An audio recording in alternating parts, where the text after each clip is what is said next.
Welcome back to the podcast. So this is the first episode of what I hope to be many teacher appreciation episodes. And in our last episode, you heard from 3 of Mr. Pflugh's students as they shared how his teaching style and passion for history have shaped their classroom experience. The nomination for Mr. Pflugh came from my friend Gail Sir. Gail wrote me and said, I am friends with Brad Pflugh, entering his 27th year of teaching history. He instills a passion for history and truly loves his kids. Several of his former students now teach with him in the history department. Others have gone on to get PhDs in history, some teaching in other schools and colleges.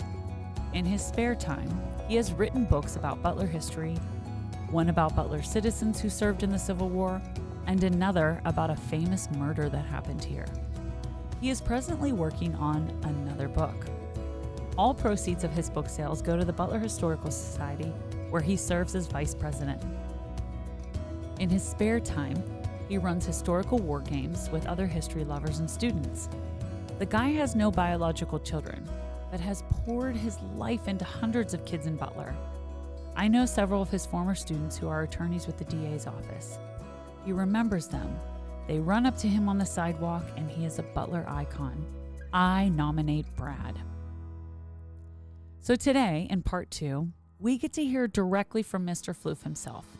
He talks about what first drew him to history, how he approaches teaching in a way that connects with students, and the impact he hopes to leave both inside and outside the classroom. It's a conversation about curiosity, creativity, and what it means to bring history to life. Hi. Hey, how are you? I'm great. How are you? Very good, thank you. This is such a wonderful room that you have here. I do want to ask you before we get started, the artwork that's on the ceiling, who painted those? What sort of, where did that go? How did that start? We have an art teacher. His name is Doug Kamer, who's also, we've become really good friends. And we bang ideas off each other because he also teaches art history, which works in my classes. And in his regular art classes, he'll take old ceiling tiles that they don't know what to do with and tell the kids to paint unique stuff. And after a while, a couple of the kids said, well, what are we going to do with these? And some of them went up in his room. And then after a while, he said, well, ask any teachers if they want anything. And a lot of the kids would say, Mr. Pflugh, what would you like? So it's mostly stuff that I like, that the kids have gone and painted a ceiling tile, and then they bring it in and we swap my ceiling tile out and put these in. So there's historical stuff like putting up the flag at Iwo Jima. There's the 4 Beatles walking across the front of the album, Big Bang Theory, the Keep Calm and Carry On, and then a bunch of Marvel and DC and Star Wars. You have the stuff. Beatles, and then is that Game of Thrones down there? Yeah, I'm a huge Game of Thrones fan. Yes. And the kids like that. So they've started to do the shields for them. How, a lot of people were, I was a little disappointed by the finale in Game of Thrones, I'm not going to lie. Me too, yeah. The episode for me was it 2 before that, the battle? Yes. I don't remember what it was called, the final battle. The final major battle, yeah. But there was a moment, and this is a spoiler alert for anybody. If you haven't watched it by now, then it's probably not that important to you, right, to see the finale of Game of Thrones. Was her name Arya or Aya? Because I feel like certain times it was pronounced differently, or maybe it was just me hearing it. I think they maybe said that both ways. Yeah. But Aya's the one, I think. Aya. Okay. I knew. I just had this feeling. I had the feeling when the Night King, right? Yeah, the Night King. Yeah. When the Night King was walking towards the tree and towards Bran, who was the Raven, right? Right. I just knew. I had this feeling that when he grabbed her and she had the knife, I knew that she was holding it by the blade, and that thing that she'd always practiced that. Remember? Right. Practiced that maneuver. Always practiced that maneuver, and it's just this moment where I was like, oh, it's going to happen, and she's the one to do it, and this is so amazing. Yeah. And it was just such, I love that. I wish that had been, I don't know, there's a part of me that almost wishes that was it. Right. You know? And then it kind of drug on, and then the ending was very strange. It was strange, and it just didn't, we could go on and on about that. Right. I love Game of Thrones as well, and the acting and the commitment to the characters and even like historically, when would that have been? Late Middle Ages, but obviously with a huge fantasy infusion. Yes. Yeah. Okay. All right. Well, we can talk about that another time. So I'm sitting here today with, do you like to be called Brad or Bradley? Brad Pflugh, history teacher. You have been at Knock High School for 27 years. This is year 27. This is year 27. We're sitting in his classroom, which I have to tell you, I wish that my history classroom had looked like this in high school, or who knows where I'd be right now. Well, we're sitting here today. So your journey of teaching, what first inspired you to be a history teacher? We talked about this briefly, but I'd love for you to tell my audience what it was that inspired you to become a history teacher. I had a professor at Slippery Rock University, and actually my grades were not good. And I was slipping, and I had to just try to take extra classes to bring my grades up. Wasn't sure on a major, and his name was Dr. David Dixon. He was also the curator of the Old Stone House, published author in the Civil War, Plains Indian Wars, and French and Indian War. And I ended up having to take 2 or 3 of his classes at a time because they were the only thing available, and I needed to bring my GPA up or it was all going to be over. And the way that he instructed will sound crazy, but it was a combination of he was professional and you needed to get the job done, and nothing against other college professors. It was also like he could be the guy next door. He didn't carry the PhD with him like he was above you. Mm-hmm. And you'd see him leave and get in a pickup truck, and he was just an average person. And wow, was his way of storytelling and presenting amazing. And the next thing you know, I remember telling my mom, I need to buy more notebooks. I'm getting A's and B's. And he became my mentor, helped me get summer jobs at Gettysburg, an internship, talked me into grad school. And then after all that, talked me into getting a teaching certificate. Wow. Otherwise, I would probably be nowhere near this. And it's so interesting that you said that. It's almost like that one person just changed your entire trajectory. Yes. And it's a good lesson for anyone who's going out there. I mean, the 3 young people that I just sat down with all really know what they want to go to college for. Oftentimes that's not the case. Sometimes right. you go to school and you're sort of deciding like what my major is going to be. So it's a good lesson to say, there's no rush. You're going to figure it out. It's kind of life. We're always figuring something out.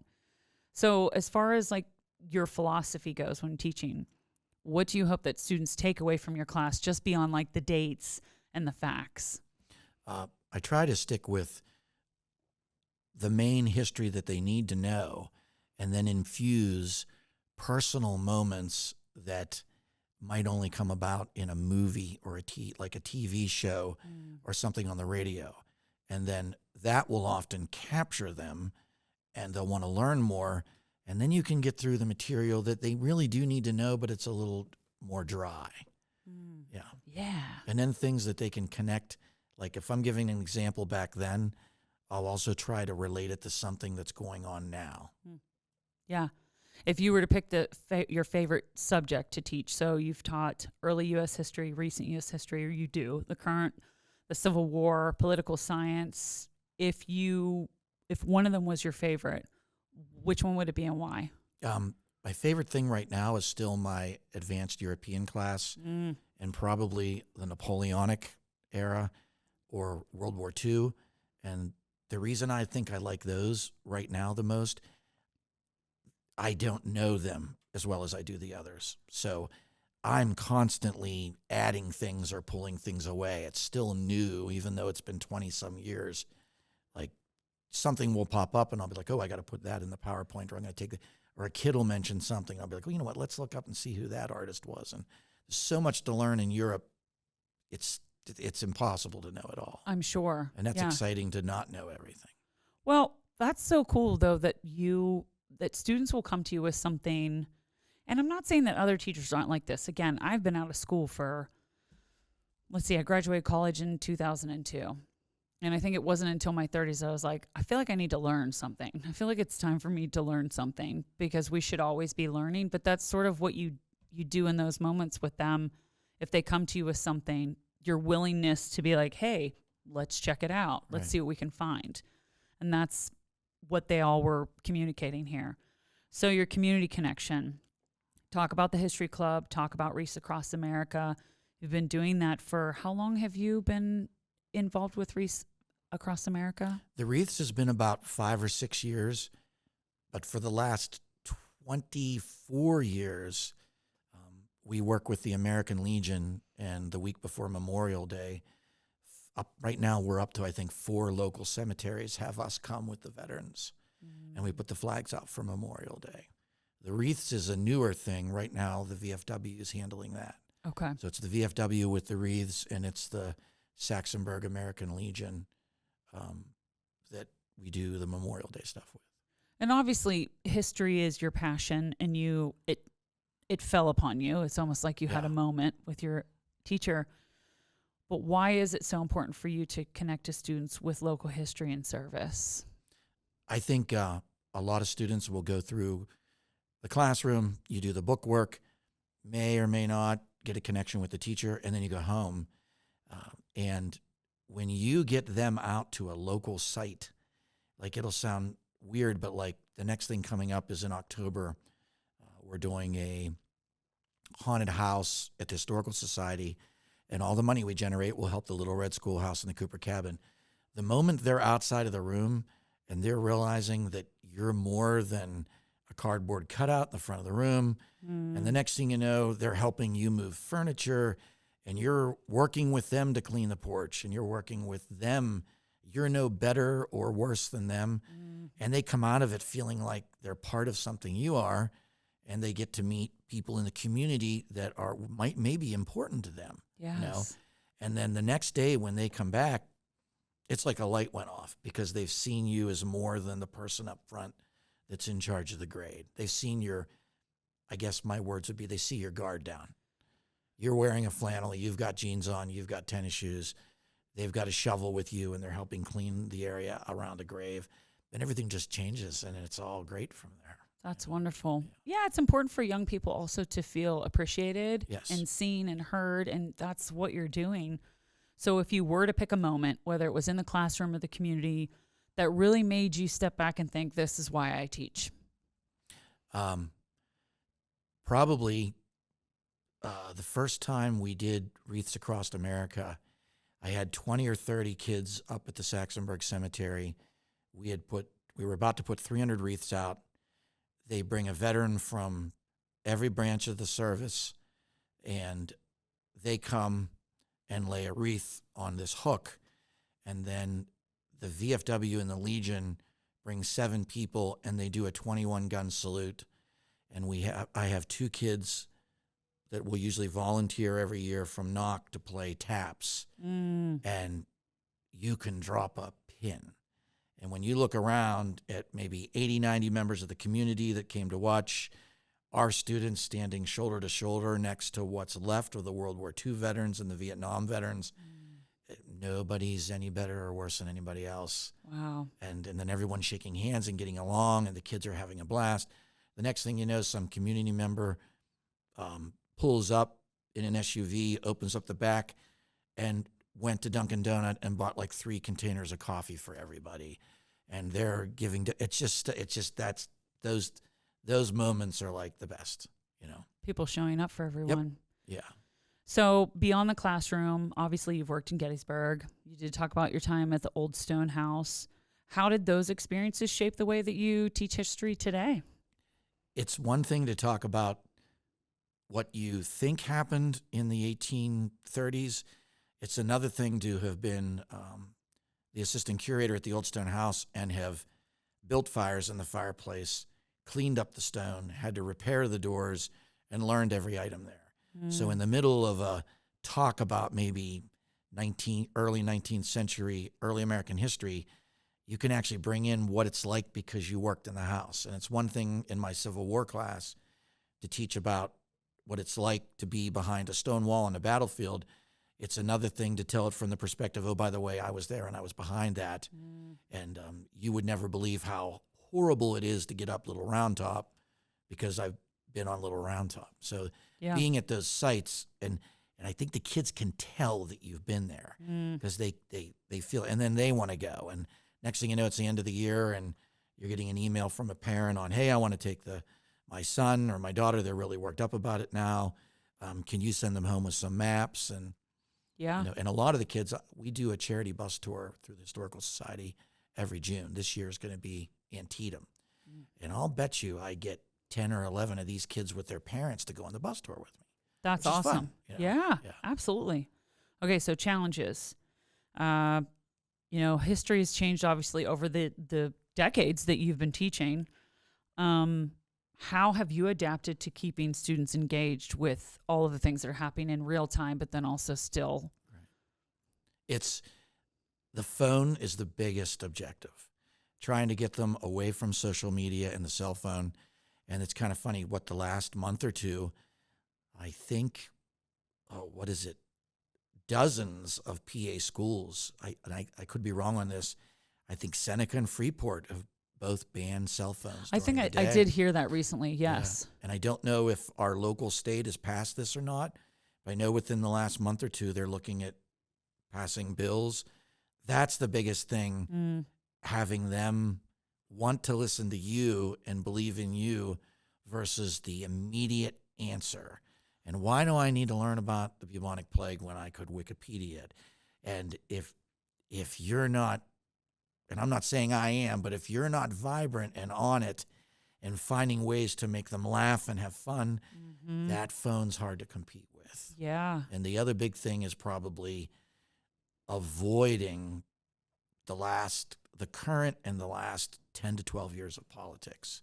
And that's why I like that I almost always teach older stuff, because you have to present the facts and let them decide if they want to lean left or right and stay in the center.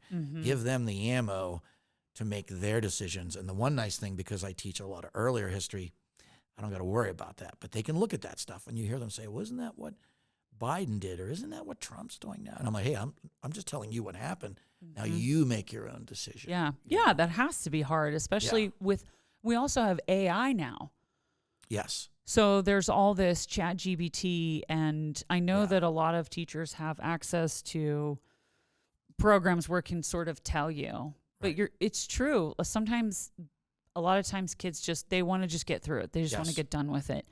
And what they don't understand is someday you're going to really wish that you had paid attention and understood it, because it is important to know that. And it does feel good to be able to remember things like that.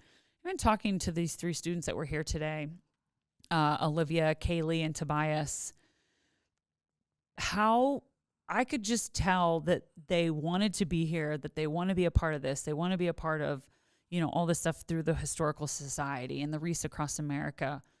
That's not easy to get kids, and they're all athletes too. Sometimes we get put into these silos, right? That's like, oh, well, athletes are here, and, the nerdy kids are over here, and then the kids that are, I like that blend, right? I love that they're all just so well-rounded, but again, it speaks to you as a teacher to say like how you've inspired them to be interested in all of this stuff. So yeah, I can't imagine the phones are an easy battle. So your legacy, what do you want the students, the ones that were here today especially, but your students when they leave here, to think about you like 10 years from now, remember about you? I'm hoping that they look back, and whether they're watching like a brand new version of Big Bang and there's a Mona Lisa in the back, or they're listening to the radio and somebody brings up, hey, we found this thing from Napoleon, or a comical thing that happened in class, and they're like, oh yeah, hey, remember that was with Mr. Pflugh, because that's what it's all about. I don't care that they have to remember me, but remember the times we've had.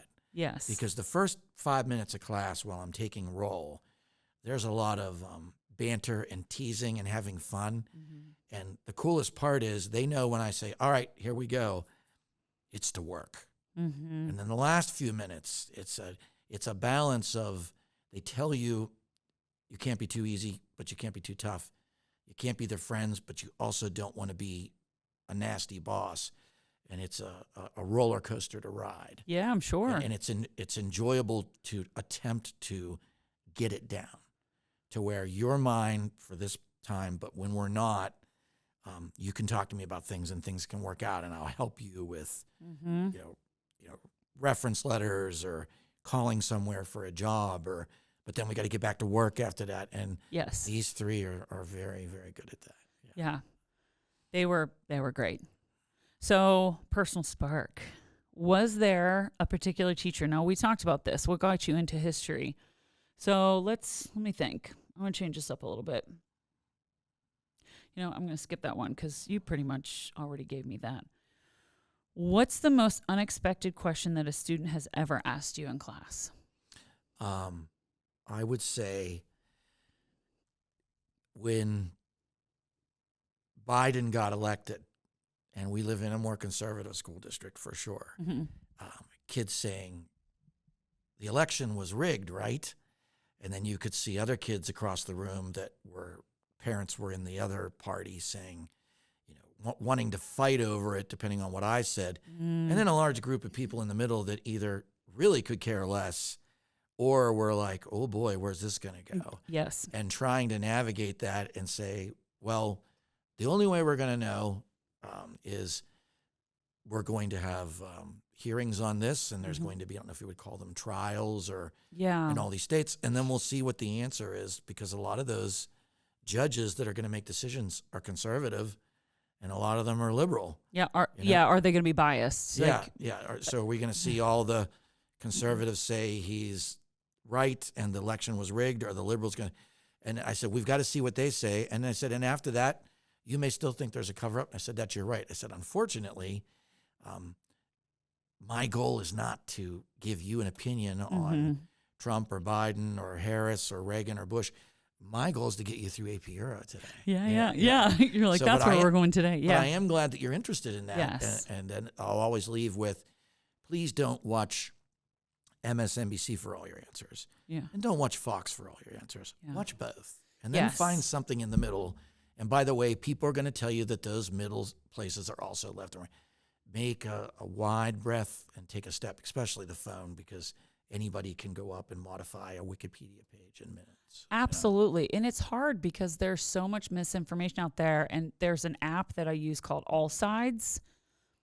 And I'll look at it from time to time. I don't really go to it every single day. But if there's a story that comes out, they will have articles from far-leaning right, far-leaning left, and then middle, all based off of the same storyline.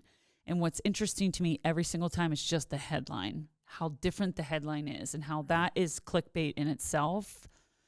And it is so important for even me as an adult to look at all of those. And then what am I pulling from each of these that's similar? And am I even getting an answer by trying to decide if I agree with this or that? It's hard, but ultimately you have to just be like, there's certain things that are out of our control.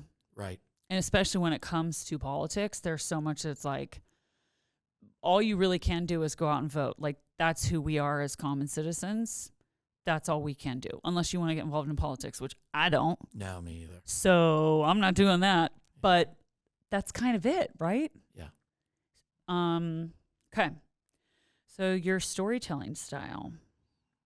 Do you have a favorite story that you love to tell your students? I already get what your style is. Right. But is there a story that you tend to pull out? The one of the ones they like the best is Rasputin in Russia. Okay. And how they tried to kill him and eventually did. And then they love what happened to the Romanov family, from Lenin and did Anastasia live and what went on with that. They really, really get into that. Kids like Russia because it's mysterious and they don't know and so many documents have been burned by not only the communists early, but then the last 3-4 governments. There's not a lot, so it's all secondhand and foreigners. And as soon as I get to the Russian section in a month or two, you can see some of the kids. The guys like the military stuff more. The girls love the mystery. If Oh, yeah. And Yeah. then, and all I love bringing in, like, maybe knowing about this one prince isn't the most important thing today, but the story I got to tell you is going to make you want to know about his family more, and I need you to know about his family. Yeah. And that the whole Russian, like 19 teens, boy, did they go nuts on that. Yeah. Yes. I think that's why I threw them off with my answer when I said Jack the Ripper. They were all like, oh, and I was like, I didn't want to meet him as a murderer. Right. I didn't want to be murdered by Jack the Ripper. To me, it's like, I'm more so fascinated with, one, how someone becomes that way. It's like, so I want to know their history of, like, who was their family? Who was their parents? Who really was this person? Was he in the United States? Was he in Chicago? Did he, it's this weird thing that's still not solved. Right. And I think that's what my fascination is sometimes with that. And that I had seen something recently also about that, and how many there are still this day serial killers. And it's just, I don't understand that. I could never understand anything like that. But I'm like, it's the human psyche, I guess, and just the history of all these things, and how, I don't know, they go on and we don't figure it out. I mean, in today's society, they figure things out very quickly, obviously, because we have very advanced technology. But anyways, I digress. We could talk about Titanic as well. So there's that. Right. So balancing roles. So you have a lot of different hats. You're a department chair, yes? Yes, for history here, social studies. And then obviously the history club. You also teach at BC3. You work with the historical society. How do you balance all that and then also find time for yourself? They all connect very well, which helps. Yeah. Because at the historical society, I'm one of the board members, and every board member brings something to the table. We have a lawyer. We have an architect. We have a lady that's phenomenal with all things economic. She is, so she does the treasury stuff. So what I bring is I write some stuff, and do the bus tours, but I bring kids in force to the events to help out. And so the connection's there, so it's easy. Yeah. And the college, several of my kids at BC3, right now about half my classroom at the early U.S. class is not kids that went to BC3, and for whatever reason are like, you know what, I'm going to take Mr. Pflugh again because I'm comfortable with him. Yeah. And that's a good stepping stone, I think. I up the gauge on what they've got to do, but at least if something's nervy up there, when they have me, they can say, boy, I don't understand this. So the connection is there a good bit. And history is a hobby, so it's the worst thing to say when you're getting paid for this, but I like it. So yeah. You're not twisting my arm to go to BC3 and teach early U.S. history. On Monday, I'm going to be teaching the Battle of Bushy Run, Jumonville Glen, and George Washington's expedition. I don't mind that. Wow. So it's not like I'm going somewhere and having to do a job I don't want. Yeah. Yesterday we did, last week we did the bubonic plague in here. It doesn't bother me. It's interesting. So the balance is I'm not coming home from a job I didn't want to do. Yes. I don't know if that makes sense, kind of, or not. No, yeah, it totally makes sense. That's how I feel as well. So I have to ask you a question. The bubonic plague, was that did that originate in, what was the one that originated in, I think, was it Paris? And they wore those masks that kind of look like the crows? The plague doctors. The plague doctors wore them. Came in from Asia. Okay. Struck southern Europe, moved up a year later into Paris and Rome, and then kept working its way northward. And that would have been, was that 13? Mid-1300s, it's the beginning of class because we just started. Okay, yeah, because I was trying to think. I'm like, all right, your favorite places in history. If you could step back in time and witness one event you teach about, which one would it be and why? I would probably pick, I like military history a lot.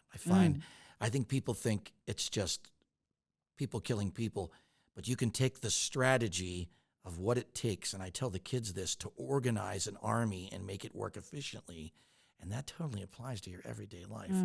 Food supply, communication, transportation. understanding what friends have your back at work and what your colleagues are doing to help you Yeah. is the same thing as having troops around you. And I tell them that. Mm-hmm. And I would want to go to where Napoleon got defeated at the Battle of Waterloo. To me, that would be phenomenal because that could have been, well, it was a huge turning point. If he would have won, who knows what would have happened. I was going to By say. stopping him, Europe wasn't controlled by the French. Yes. And I would like to meet someone that isn't evil, isn't good, but is in the middle and did a little bit of, of both. He did things he shouldn't have, but he did things that were definitely good too. I just recently watched that movie. Joaquin Phoenix, I think, played him. Yeah, it was strange. It was strange. Yeah, it wasn't what I thought. I wanted it to be a show I could take the kids to, the students, and it didn't work out that way. Yeah, it was strange. And he seemed to act like more of a crybaby. Yes. And I don't know if he was known for that. I mean, again, you're the history teacher. Yeah. Was he just whined and this is what, I don't know. It just felt very whiny. Yes. I was like, wait, but I know there's a level of respect for him because he went into battle. Yes. So when you have someone like that who's in that position and then they don't go into battle, it's like Joffrey from. Oh yeah, from. Don't even get me started on Joffrey, okay? Yeah. But it's like you have zero respect for you. Right. Here's this child essentially who has no manners, no respect, and he's swinging around this sword. This Valyrian, was his sword Valyrian steel? Did he get one? Valyrian steel. I think he ended up with one too. He did, and I just thought you didn't even do anything to earn that. It's just because of your name, and frankly, you're technically not a Baratheon because you're Targaryen. Because you're you're a Lannister. A Lannister. You're just a Lannister. That's all you are. So if you haven't watched Game of Thrones, just go ahead and do yourself a favor and watch it. All right. So what is it like to see your students grow into young adults, and then even when they come back to visit you years later? So was Gail one of your? No, I actually met her. She became a board member at the Butler County Historical Society. Okay. And then now, a good bit of the board, we've all become friends because she'll go to history things that I do. Yeah. We'll all go to theater things that she does, that First Fridays. The improv. Oh, have you been to those? Yeah, it got a couple of us to go. You've probably seen me a couple of times. Okay. I'll co-host from time to time. Okay. So maybe, I don't know. Yeah, I'm usually at those. There's a couple that I've missed for other things, but that's great. Okay. Because I wasn't sure, I don't know if she really said where your connection was. She may have mentioned the Historical Society, but she just went on and on and on talking about you. And I had also mentioned Sam Thinnis, and the minute I said your name, he's like, oh, yeah, I remember him. He's so great. He's a great kid. He's such a good kid. Yes. He really is. He's grown into a really amazing young man as well. He's always helpful, and he's just such a great kid. So, what does it mean to you personally to share Butler's history with the next generation? So when we're talking specifically about Butler history, and remind me, because I know when we chatted before, you may have told me this, so I apologize. You're from, did you grow up in Butler? Yes, from Butler County, yeah. Okay, that's right. So, personally, what is it like to share the history of Butler with your students? I think it's interesting, hopefully I know it is for me and for them, when we're downtown and we're doing an event, most of these kids don't know what Diamond Park is. They don't know what the monuments are there. Yeah. And they've never been behind the courthouse. Oh. And then you take them to the Little Red Schoolhouse, and, they're like amazed or whatever it is. Or you're taking them out to these cemeteries that nothing gets them. It was, unless they had someone they knew that had passed away and got buried there, it's just some stones along the road. And I would hope down the road that they are like, hey, I'm going to take my friends to see this, or, you know what, it's coming up. I wonder if Mr. Pflugh is doing flags. I'm going to send him an email and see if I can help. And some of them do. Yeah. There's always a handful, 1, 2, 3, 4, 5, that will send an hey, I'm home from college. Or one of my students, Bobby Kenny, is now married and has kids. He went and was in the Army for several years. His kids are down in the middle school now. Oh, and wow. he still gets a hold of me, and he showed up at cemeteries and help put flags out with the kids. And he's a community member. I had him in class. Now he's a tax-paying resident. Yeah. That's the stuff that I like to see them involved. Yeah, it's I think it's interesting to me as well because I'm sure that there's a lot more history up from Butler that I'm not familiar with. The statue that is on, what is it, Route 8 when it kind of merges with Main Street. Is it General Butler?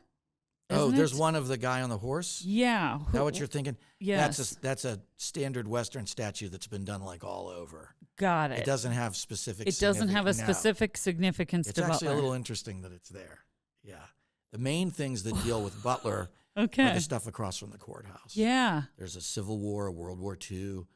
All the major conflicts are represented. Yeah. And it's actually, if you've ever seen the World War II monument, it has a semi-colored stone that shows all the countries and what sides they were on. Whoa. It's like you could teach who's on what side by looking at that. And is it true that General Washington came to Butler? Before it was Butler, he traveled through what would be close to Route 68 today in the Evans City area up through Harmony and up through Zillionople. Okay. And got up into the Franklin area on his way back, somewhere near Connoquenessing Creek, close to Harmony. Mm-hmm. One of the native scouts took a shot at him and tried to kill him. Oh. And he survived. It's the first time there was an attempt on his life. Okay. And then much later on in the Whiskey Rebellion, he was in the area, but not up here. And someone had mentioned that, and I was like, that's interesting. I didn't know, and I had never really looked into it. So I thought, well, I can ask you because you'll know the answer to that. So favorite historical figure to teach, if there was one historical figure that you could talk about all day long? Winston Churchill. Oh, okay. Yeah. So elaborate. He is a statesman that is phenomenal, not only at local government and talking to the average everyday person, but also can handle himself talking to Truman, Franklin Delano Roosevelt, Joseph Stalin. And he's got an other side to him. He's an artist. And if you ever look up any of his paintings, he's actually pretty good. Are you serious? Yeah, he's actually really good. And he's also comical and whimsical with little jokes and things. Okay. He's got tons of quotes that are amazing. Okay. Yeah, I feel like I've seen a lot of Winston Churchill quotes, but I didn't know the artist thing. Yeah, he's one of his quotes is somewhere in here in the room. I don't know where it is. I got it on a block. I was going to say, I'm looking. We might have to find it. Yeah. So if you had a location that would be a dream to teach a class anywhere, where would you go? On that, I wouldn't want to go far. I would be fine going to Antietam, a battle fought in the Civil War in September 17th of 1862. And it's like Gettysburg, but it's not popular. There's no Sheetz, there's no McDonald's. It hasn't been touched by tourism at a level that's affected it. Wow. And I haven't done it in a while, but years ago I used to take my Civil War class here down on like a one-day there and back bus trip. Yeah. And I do the general bus trips. But if you get kids out there and there's not power lines and, a Burger King sign in the back, it's so serene, it's hard for them not to be blown away. Yeah. And they usually love it and they're asking questions, and it's a beautiful place to be. It's an untouched, what's touched, but it isn't overwhelmed by tourists. It's not overly saturated, yes, essentially. Great word, yeah. So, Antietam, is that how it's? Antietam, yeah. Where, like in reference, it's east, I'm assuming? Do you know where Hagerstown is? Yes. Below Hagerstown and above Winchester. Okay. It's an hour southwest of Gettysburg. It's 3.5 hours from here. Okay. And you said from Gettysburg, where is it? About an hour. Okay. Southwest. It's about 3.5. It's the same distance for you and I to get to Antietam as it is Gettysburg. Okay. One's further south, one's further east. Okay. All right. Summing up your teaching style in one word. Story. That's good. Okay. If you had a playlist, now you do play music in your class. So all the time, you have a record player. I see that there's records behind you. I am appreciating all of those, especially Fleetwood Mac, and you have Dave Matthews Band. So yes, thank you for that. But if you had a theme song, what would it be? Probably Led Zeppelin, Ramble On. Oh, yeah. I'm a very, Zeppelin and the Grateful Dead are my two favorites. Yes. Yeah, well, did I see the little bears somewhere or no? They're in a couple places scattered throughout the room. Okay, I think I did see them. And I really like your little Pac-Man. What are those called in Pac-Man? The little ghost thing. Ghosts? Is that what they are? Ghosts, they're supposed to be like ghosts, aren't they? Yeah. Yeah. I love that sticker. Yeah, cool stuff in here. Sorry, I think I popped around a bit. So I kind of wanted to ask you too, and I think I put those questions over there, but oh no, I have them right here. If there was, let's see if I thought I had different rapid fire questions for you. I guess not. Oh, I'm going to ask you the same questions I asked the students, if that's okay for rapid fire. Yeah.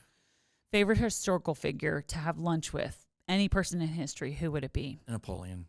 Okay. I was picking up that. I'm like, probably. If you could go anywhere in the world for a history trip and take your students, we talked about Gettysburg. They expressed that they'd love to go there with you, and that makes sense because you worked there. Right. But if it wasn't Gettysburg? D-Day beaches. Oh, wow. All 5 of them, if we had the time. I've been to France on a trip with kids helping out the French teacher. I know a lot about it. I would study my butt off to make sure I knew all of them because I know what happened and where, but I've never been there. Yeah. I would do my best, and I'd love to walk them through the 3 British and the 2 American beaches and go through how the German defenses fell and the Americans and the British began to turn the war around.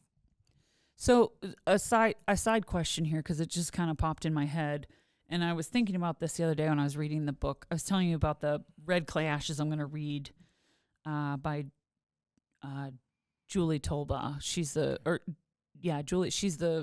librarian at BC3. She's on the Historical Society. Yes. Board. She just started. I'm doing an episode with her, and I'm just starting to read the book. But I had said to her when she did some of her research, and I said there was a bar that she frequented that she went to for some research that a lot of the journalists would go to. I think that's where they were getting like news, like what was happening at that time in the war. And that's where they would sit down and write articles. And I don't remember the name of this bar. But I asked her, I said, when you went there, did you have an emotional reaction to being in these places? Do you, like when you first visited Gettysburg and when you first have gone to any locations where there's historical connection, even like the graveyards, right?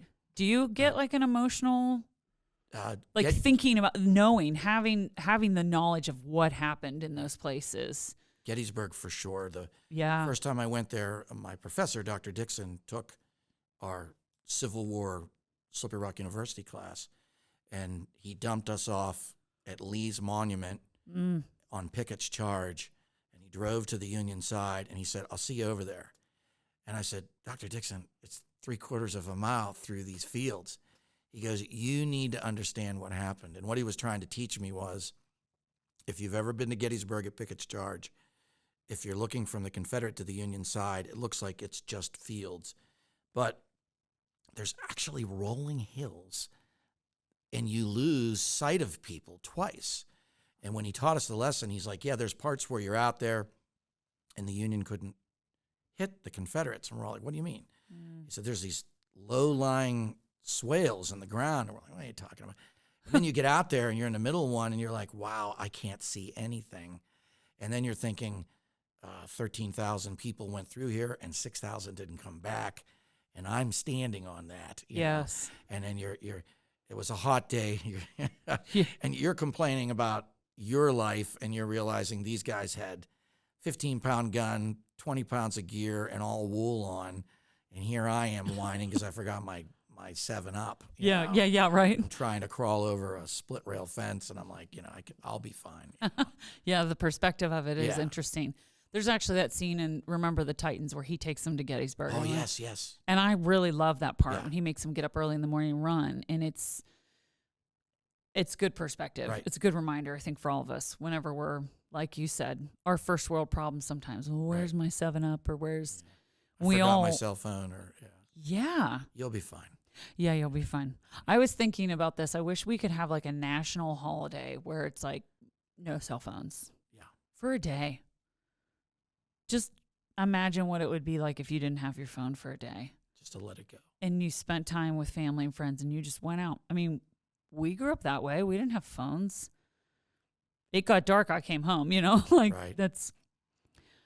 So if history class was a meme, you know what memes are, yes. Yes. What would it say? If your history class was a meme, what would it say? There'd be a picture of me, of myself instructing with the students, and everybody's laughing and smiling. And on the bottom, it would probably say, "What, you're learning?" I think that would be. I just that just can't, because I think sometimes someone will walk by and they're like, I know they don't, but like, wow, come on, we really. I'm not saying that anybody's good or bad, or I am, but there's got to be a way to stimulate and laugh and have fun and feel comfortable, but then be able to get the work done, and that's got to be what happens. And Yeah. I've tried to do that because my professor did it, and I hope he has passed away. I hope that he's looking back saying, hey, you're close. You're doing some of what I did. It sounds to me like you are. Yeah, I hope so. From what all of your students have said and the testimonies that I've heard just since, your name came onto my desk, that's kind of everyone's, that, yeah, you make it fun, you make it interesting, and you make them want to listen. Like they genuinely want to hear what you have to say. And that's not an easy thing to do. I try to often think back like when I was a teacher, because sometimes a student, people will say to you, think back to when you were that age. And it's like, I got to think for a while here, because it takes me a while to remember what that was like. But I don't know. I really genuinely am trying to think to teachers who, I'd say more so in college, I kind of came across some professors that really sort of stuck with me, if that makes sense. Yes. And I don't mean this in a bad way, but in high school, I did have a chemistry teacher I'll never forget, who it was sort of the same thing. He was so passionate. He was so passionate about that I wanted to also have that same feeling. I was like, whoa, this must be really cool. He's just talking about this like it's the greatest thing ever. And let's do this experiment, let's make it happen. Right.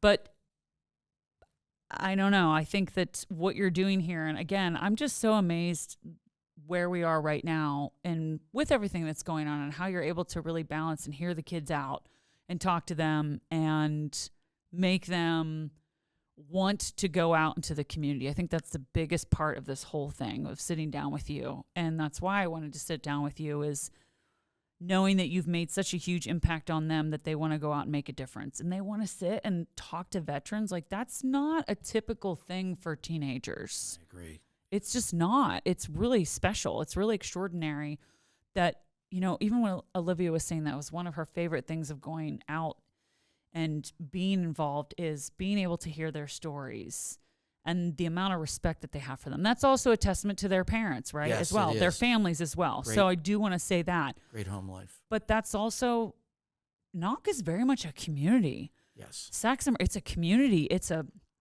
And I've started to pick up on that. I've just moved back to this area 3 years ago. So when I moved back, I felt like, I don't know what's been going on here. I've lived all over the country. I've been out. I've kind of been out. And part of me was a little disappointed that I didn't keep up with things as much, but that's just sort of what happens, right? And I've started to notice that a lot. And I was like, people really do want to they want to be able to get up in the morning. They want to be able to go to their jobs, love what they do, right? They want to be able to sit down with their families or their friends or whoever it is and have nice dinners and go home and have a roof over their head and have food in their bellies. Like, it's really, we grew up in like a meat and potato part of the country, right? Yes. Meat and potatoes. It's like, as long as I have food on the table and we're sitting down and we're together, we don't really need anything more than that. It'll be all right. It'll be all right. Like, you don't need the super fancy car. You don't need, do you know what I mean? Like, I don't need the new iPhone the minute it drops. My phone works fine. I don't need a new phone. I don't need I'd rather have like a vintage watch. I'd rather have a watch that works, that looks kind of cool, that's maybe was my grandmother's, And I think that you really embody that, and that's a good lesson, but that's also like what this community kind of is too. All right, let's talk about time travel. If you could go to any era for one day, where would you go? And it can't be with Napoleon. It's got to be something different. Probably I would guess, actually, I think it would be neat to be, although there wouldn't be much here, the French and Indian War era, where the area is nothing but a scattering of log cabins and forts are being built, and there's a tiny town called Pittsburgh, which will become Pittsburgh, and Fort Duquesne's being built. I think it'd be incredible to see that for real and then look at it today. I have one of the pictures on the wall is about a Native American looking as the first buildings are going up. And I'd love to do that and bring a camera back and take a picture. Yeah, right. And then very Bill and Ted. Yeah. Take a camera with you. 2 Saturdays I was at the PNC Park and then take a picture from there and say, wow, look how much has happened here. And I find it so interesting, that whole native colonist relation in the deep, deep, thick woods. And with the turnpike and I-80 and 79, you don't think of it that much anymore. But this was a really crazy area. Oh, see, the thing is I don't know any of that. No. I don't know about any of that. You need teach a class. Do you teach that at BC3? Do you? I have early U.S. history right now, and actually this Monday and Wednesday, that's what we're doing is French and Indian War. I might have to take that class. I might have to just next year take that class because I'm almost a little ashamed that I don't know about it because I live here in a way, but it's really fascinating. I don't know nothing about that. Like looking at that picture, I'm like, is that the Three Rivers? Like, is that where the point is? Like, where is he? Yeah, he's up on Mount Washington. Yeah, looking it down looks at like the yes. point, and over on the far side would be Heinz Field and PNC Park. Like the minute I looked, when you pointed that, I looked at it. I was like, that looks like where the Three Rivers meet at the point. Yeah, exactly. And I think that's really interesting. Yeah. Yes. What tribe of Indians was? Do you know? Like, were there Delawares, Lenni Lenapes, Senecas. Lenni Lenapes? Several in the area. Okay. I'm not super well versed in them, but I know the basics. Yeah. When I went through Flagstaff on a bike trip, I met there was Navajos that were there, and they were teaching their history to high school students. Okay. And they happened to see my van because we had like a magnet on the side saying like what I was doing. And they were so interesting, and they were so interested in what I was doing. And they approached me and they said, we do a corn pollen ceremony. Oh, I'm not familiar. So it's a ceremony. It's like blessing for the road of head. And it's like protection. And typically it's in like all of their, traditional native garb. But they can only do that when it is actually approved by their like council, and it has to be done in a certain way. He said, however, if I don't wear the garb, I can still do this ceremony for you, for your bike, for protection for the road ahead. And it was really interesting. And I should find this now for you. But we didn't want to be obnoxious about it, and we wanted to be standing there present. I didn't want to be holding my camera or my phone.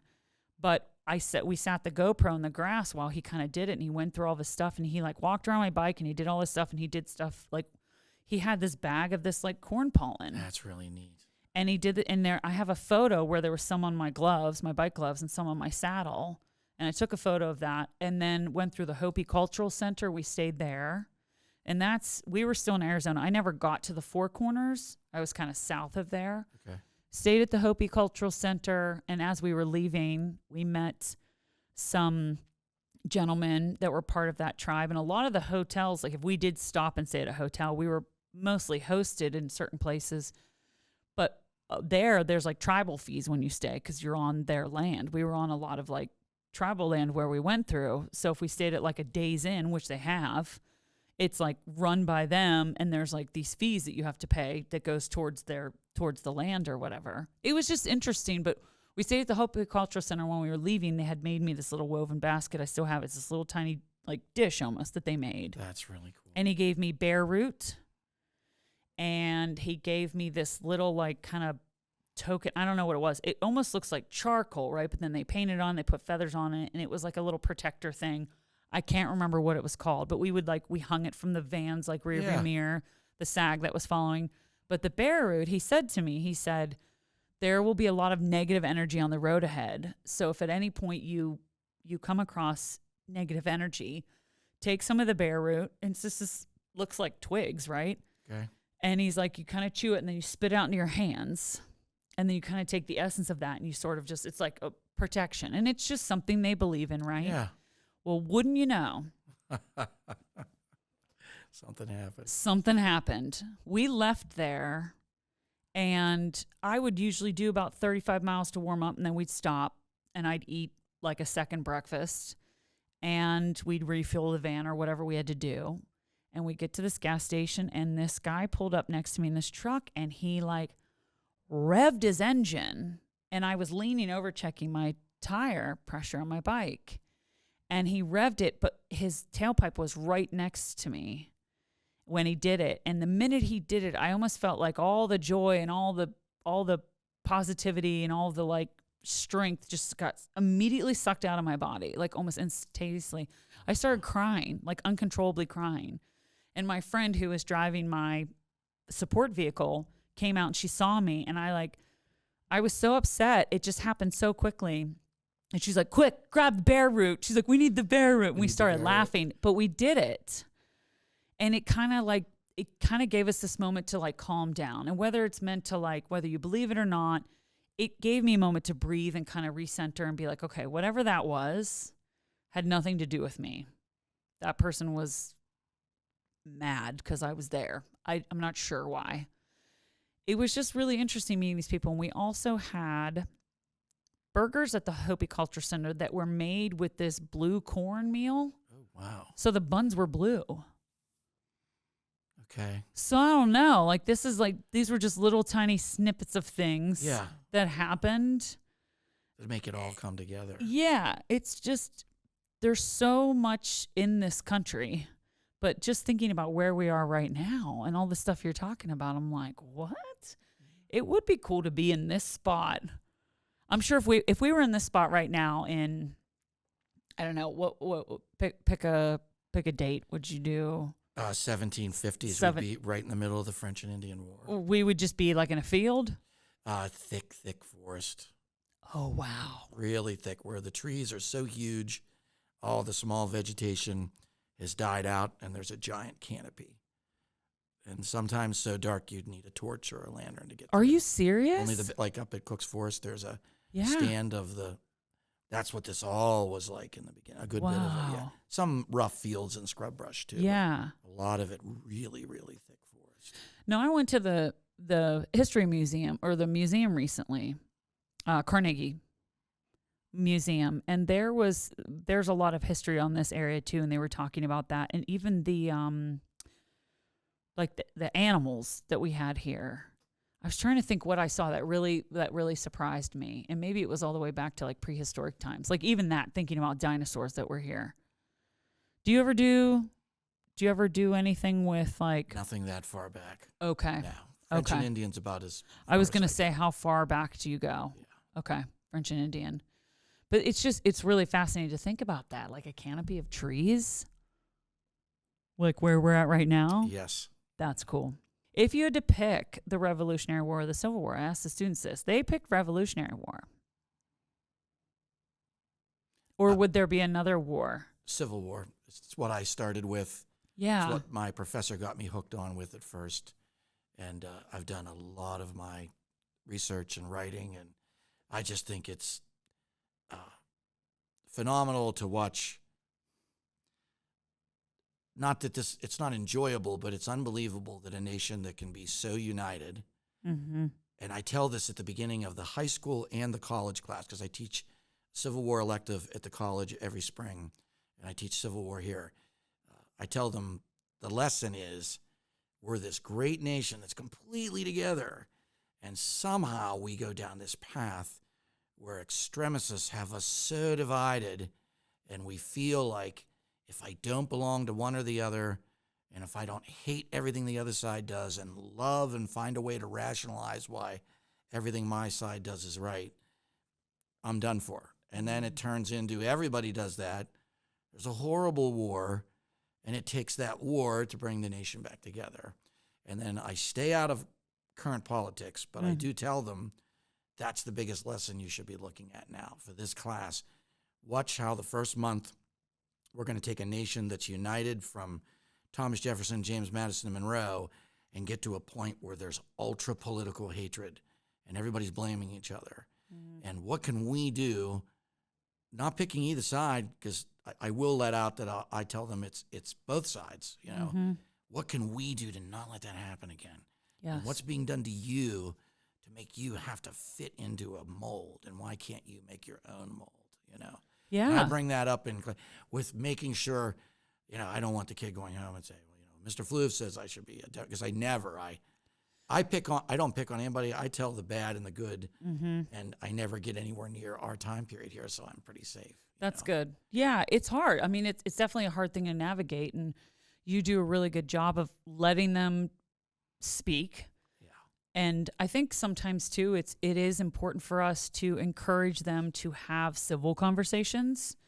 That's one of the biggest things right now I think that we are struggling with, is that nobody wants to sit down and have a conversation or listen to what the other side has to say. Right. Or agree to disagree. Is that even a thing that we can do? Right. And I think that also gets into the human psyche, where it's a lot of times it's people were brought up to believe things, and how can you fault them for being so true in their beliefs when it's like, but this is what they've been told their entire life, and they truly believe that.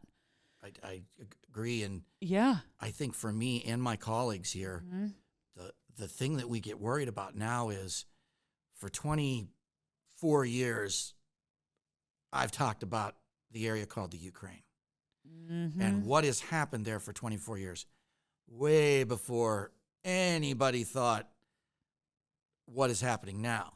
And I'll sometimes, and across the hall is a good friend of mine, Mr. Goldinger, and I'll be like, man, I'm really worried about teaching this stuff about the Ukraine and World War I, because someone's going to think I'm left or right. But meanwhile, I haven't been, because there was no Ukraine issue. Yeah. But if I teach it the way it really happened without any bias, someone's going to say, oh, wow, you know, the Republicans are wrong or the Democrats are wrong. No, I'm just telling you this has happened 5 times. This is what has happened. Yeah, and I'm not taking a side now, but there's no way for anybody to deny the Russians have been going after a warm water port for 500 years. And before this whole thing even happened, I've been doing it for 25 years here. But I'm nervous stating it, but it's why the battles are caused in the Russo-Turkish War, and it always starts with Crimea first. Then it's always Ukraine, and then it's Poland. It's happened over and over. And then you're up there thinking, boy, is somebody going to read into this and think I'm trying? Or you're talking about the rise of an evil dictator, and are they thinking, oh, you know, this is the last Democratic president, this was the last Republican congressman, and you don't want to do that, but how do I? It's hard. It's definitely hard, and I don't know. I just really commend you all, because I didn't realize it when I was in high school. Obviously, my frontal lobe wasn't fully developed yet, so there's a lot of things I didn't get when I was in high school, but understanding how important teachers are. And again, like you're the first teacher that I'm sitting down with and talking to, and even coming into the school today, I was like, oh wow, this is very different from when I was in school. And for these kids, it's just what they know, right? They come to school, they know day-to-day life. It's their day-to-day life. And that's fine. I can't imagine how hard it must be to have these conversations, and they get brought up, and you want them to feel like they can come to you and bring something up. But again, like you said, you want to be mindful of that. Yes, I don't want it to come out as for sure I'm on one side or the other, but unfortunately, this is what happened, and there's no one that you can't change. You're like, that was the history. That's the history of it. You can't change where Russian troops went. You can't change what Napoleon did on this day. You know, but I never lead beyond it, and it's up to them. But it is neat. Some of them will say, you can hear them talking, wow, is that what's happening now? Yes. Or, boy, that sounds like what, he's talking about these terrorists killing the Archduke Francis Ferdinand. I mean, that's similar to what happened in Beirut or what, Yeah. And that's good. I want them to do that as they're going out and they're not telling me, because I'm not trying to make a connection there. It's just what happened. And it goes to show how smart if they're thinking there's a connection, they're thinking outside of the box and their brain's moving. For sure. Which is a trait they're all going to need. Oh yeah, absolutely. I don't know. This is a really cool classroom that you have put together. Have you always been in this room? I've moved one time. Okay. And then you were like, I can't move again because I Yeah. need to build. and I hope they don't move me out. Yeah. The wooden shelves that are up on the wall over there. Yeah. I had overwhelming stuff sitting, and kids that went to Votech that are in the carpentry school are like, we're going to make you shelves. And the next thing you know, I've got a place to put them, And it's just a lot of the stuff has been made nice. by or given by the students. And you look back and you remember. Now, if they do anything, I get them to put their initials and the date on the back. And I've had a couple of them have come in now years later, and they say, can you pull that down? My initials are on the back. And it's just really neat. Yeah. As much as I hope I'm influencing them, it's the same back. Mm-hmm. Like you watch Olivia and Toby and Kaylee, and they're asking good questions, and they're smiling, and they're having fun. Mm-hmm. And part of it is, I don't want to let them down. Yeah. They're coming today saying, oh, Mr. Pflugh's going to do something cool, so you got to do it, Yeah. So they drive me as much as I drive them. They deserve the credit equally or more. Well, that's what makes you so remarkable. And there's a wealth of history in this room, and then really cool like pop culture stuff. I love all the Game of Thrones and the Star Wars, and just really appreciate your time. I hope that I did you due diligence. I appreciate you even having me. I'm overwhelmed. I mean, is there anything else that you would like to leave the audience with? Anything that you feel is important to say that you didn't get to say? I don't know if anything major. I just think I think teaching is an incredible profession. I think being a history teacher, you get to teach some things that you can't in the other classes. Yeah. And there's nothing better than looking back at a room of 20 kids that are totally engaged in what you're doing, and it drives you to look at, hey, tomorrow, what am I going to do to make sure I can match this? And and it's just, the best feeling is some of them end up getting into history, or a couple of my ex-students are history teachers here now, and that's the best feeling of it. Something has worked. If somebody did it for me, and it would be really neat if I can do it for some of them. Yeah. Well, you are, and they are. So it's really amazing. Thank you so much for letting me into your classroom. And Well, thank you for having me. Yeah, you're welcome. This is an honor. You're welcome. Yeah. Yay. Thank you for tuning in to another episode of Alter Ego. I'm your host, Laura Crago. If you know a teacher that you'd love to nominate for my teacher appreciation episodes, send me an email, altereaglepodcast@gmail.com. I look forward to hearing from you. And don't forget to hit that subscribe button so you don't miss a single episode. We drop every single Wednesday, and follow us on Instagram and Facebook at altereaglepodcast.com. And if you have a little extra time and you listen on Apple or Spotify, rate and review us. It really helps me out, and it especially helps out our audience. Until next time, stay safe, stay hopeful, stay kind.